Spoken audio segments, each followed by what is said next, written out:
Lapu Gold! Well, again, like, this is why they don't ban out the Harley, because they're like, yeah, you know what? You want to fight fire with fire? Well, we got Suns as well as Kyrie coming in with the Nolan as well as Farsa. That's a lot of burst damage. It's a lot of team fight. It's a team fighting It's what the Farsa. What the Farsa. For Lunar already off generating How they went through the draft. Whoa! number 3. Send it back to Naisu and Gideon. The world has demanded for bloodshed, and today we are going to get here at game number 3. This is going to be spicy because both compositions want to get into your face. They all want to do one thing and find that first blood as we jump right into it. Aurora, for those of you tuning in, is going to be on blue side, facing up against ONIC on the red. Yep. I like that how they went through this draft. Whoa, Sans. Okay, concussive blast and that little jump through from Pagu. Enough damage to send him back. He doesn't burn the Purify at least. At the very least. Here, but at least Pagu now gets to walk into enemy territory for free, and not to mention they're playing on their strong side. Lunar already off generating a lead of his own, and Pagu takes like no damage. Whoa! Dead. Holy moly! I think, you know, that is not what I was expecting that early on. First blood. And all of that, why? Because, unfortunately for Sans, he just took too much damage. And now they're going to start pressing their lead to the opposite side. This is the early game that Aurora is most well known for. And now that TNZ is on this Paquito, and he's already level 3, he does some real damage. Oh man, they're not letting up too. Again, playing around this pressure that Aurora Gaming has already secured themselves in the first couple minutes of the game.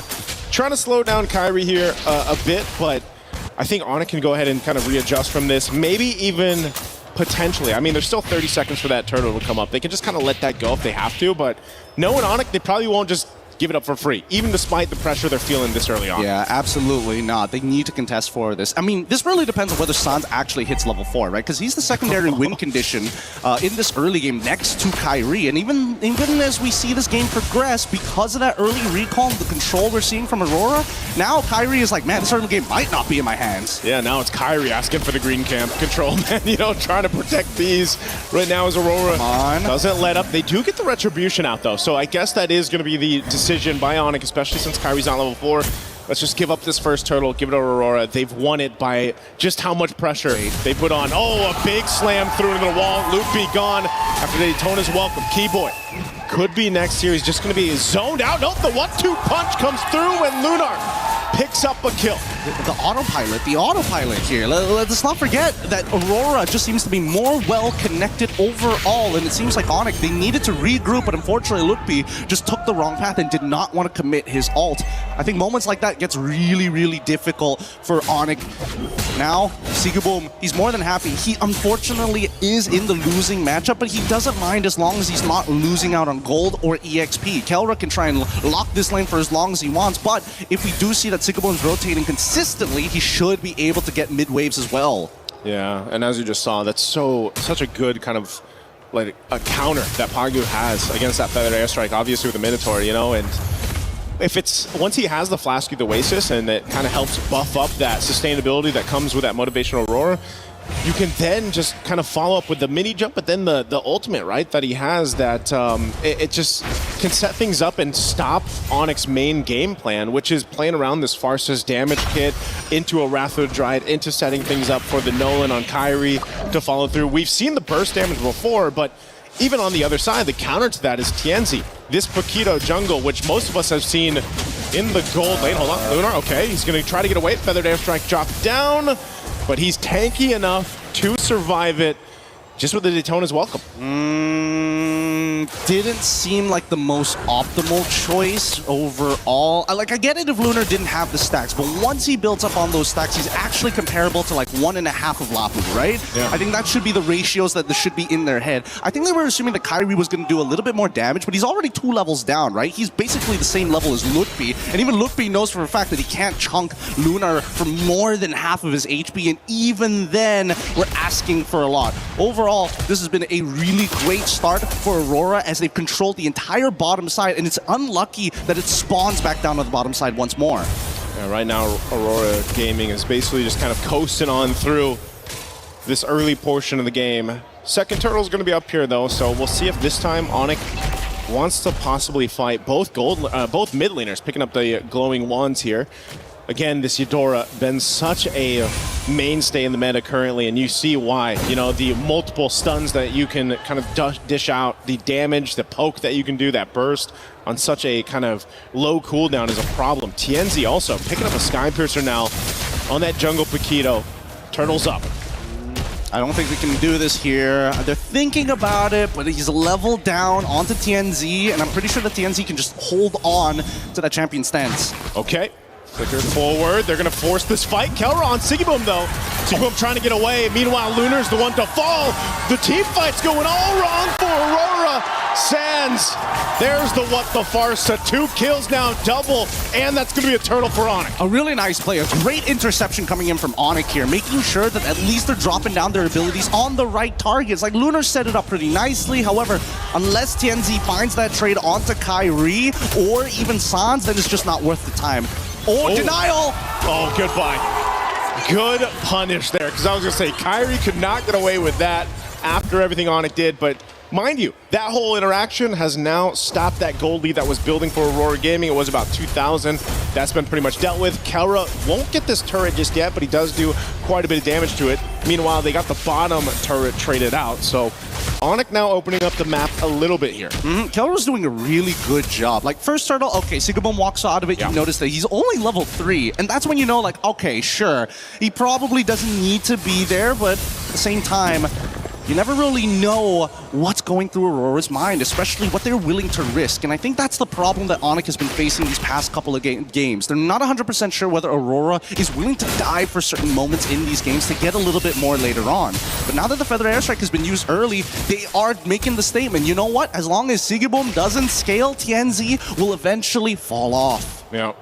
And that's one of the things, too, that I guess the downside... Oh, hold on. Kelra, he wants this turret. Aurora Gaming wants Kelra. Falling Star Moon, a bit of a burst of damage to Kelra.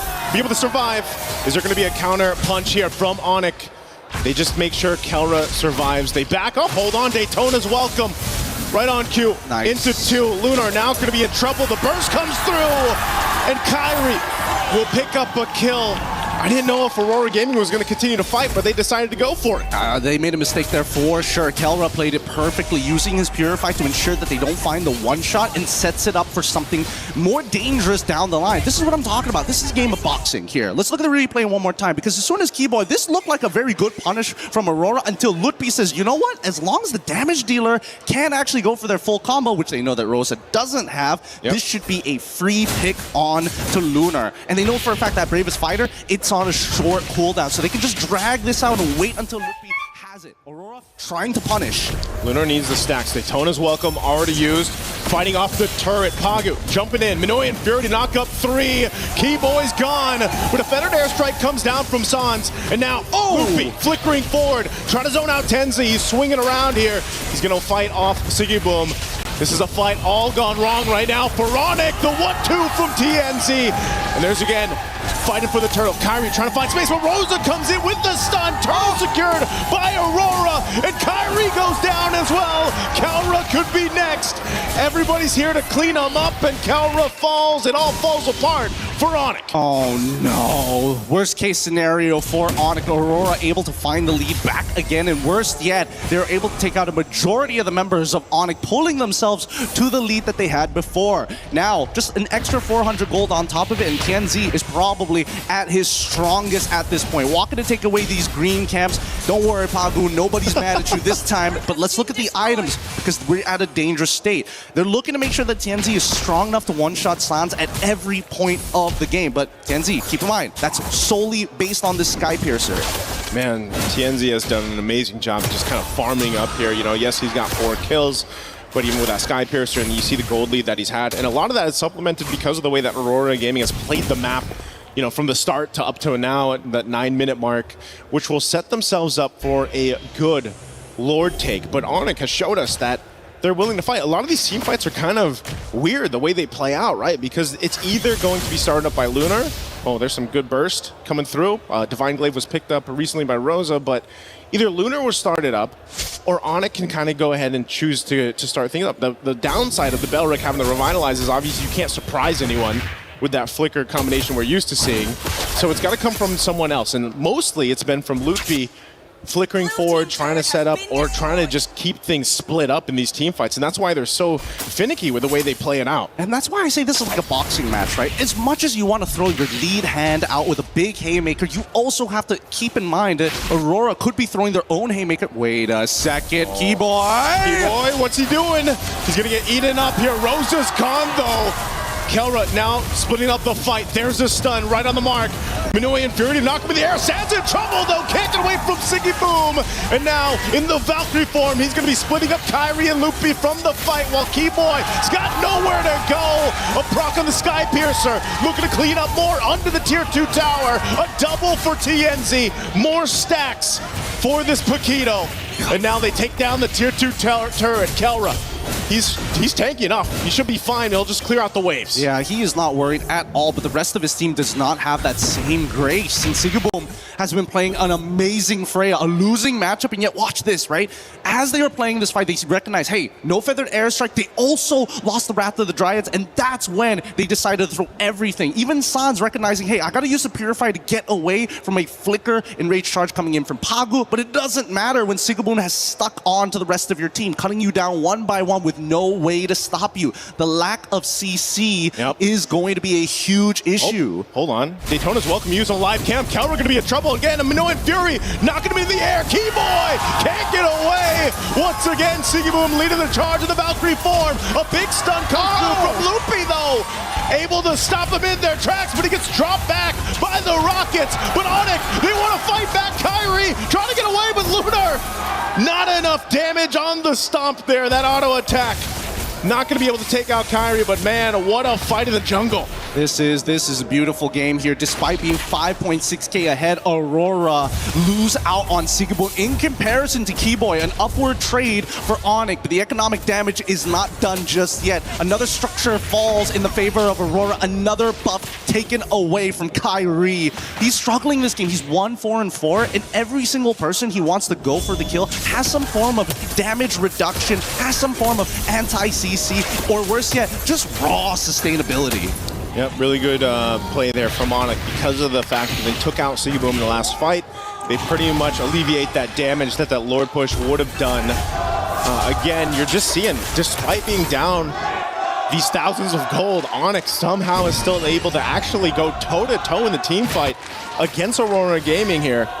And now for them, again, they have to look at what's their best angle? What's the best attack plan here for them? And especially when it comes to the jungle, because Aurora Gaming has not let up on this as they continuously try to take these buffs. Again, Daytona's welcome, throwing him into the wall. Keyboy, it's going to be, again, the focus. A feathered airstrike to follow through. And now Sigaboom on the back line. He's just everywhere. Sound's got nowhere to go. Forget the turret, forget everyone else. Aurora Gaming will just go for this fight, tossing everyone around, and they just go full-on wipeout against ONIC, and that's going to get Aurora Gaming this game under their belt, taking the series 2-1. The one extra detail is what makes Sigaboom one of the best Freyas here in this competition. When he fights, he's already looking ahead of the map thinking, you know what, I can't 1v5, but if there's just enough minions, I will be able to sustain through the damage with my Descent of the Valkyries that have the extra AoE per auto attack, which is why you're seeing go from 0 to 100, 0